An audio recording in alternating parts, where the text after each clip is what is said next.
Ganda. So ganito yung kaibahan mga tol kapag nabiyahe tayo ng probinsya, no?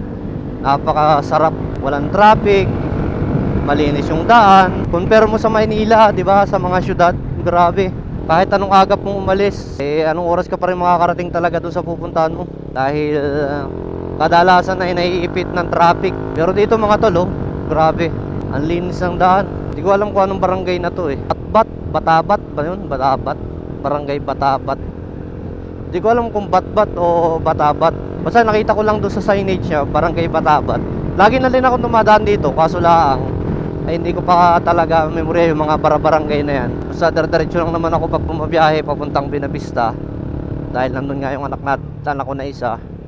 At dun siya napasok, ay magbabakasyon naman At parang sa April 14 yata ang graduation. Hindi ko alam kung lahat ng school dito sa Quezon or sa ibang mga lugar, pero dito kasi April 14. Iba-iba rin naman siguro kasi dito sa Binavista yung April 14. Sa Lopez hindi ko alam kung anong exact ng graduation ng mga estudyante.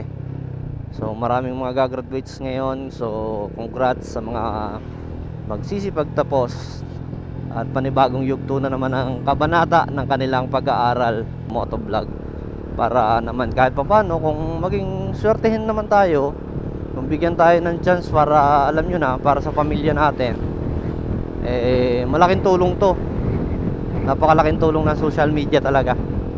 Nga lang talagang napakalaking sakripisyo ng pagdadaanan natin bago tayo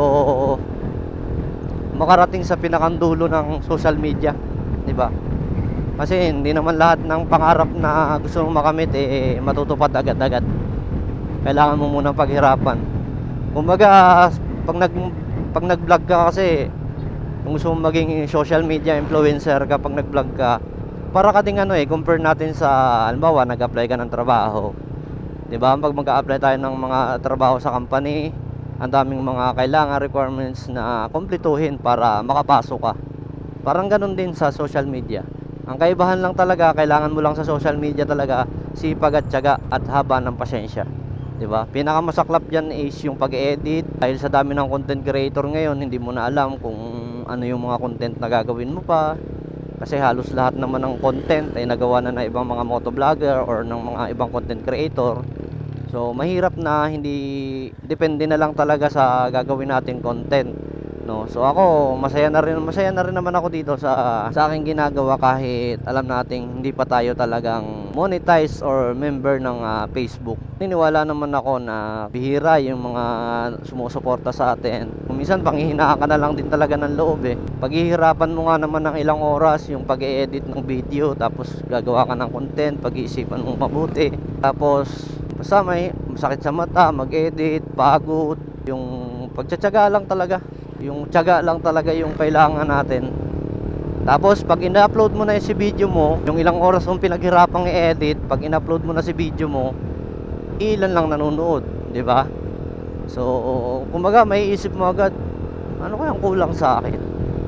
Ano bang content na magandang gawin para maraming sumuporta at manood sa mga videos ko, di ba? Ganon.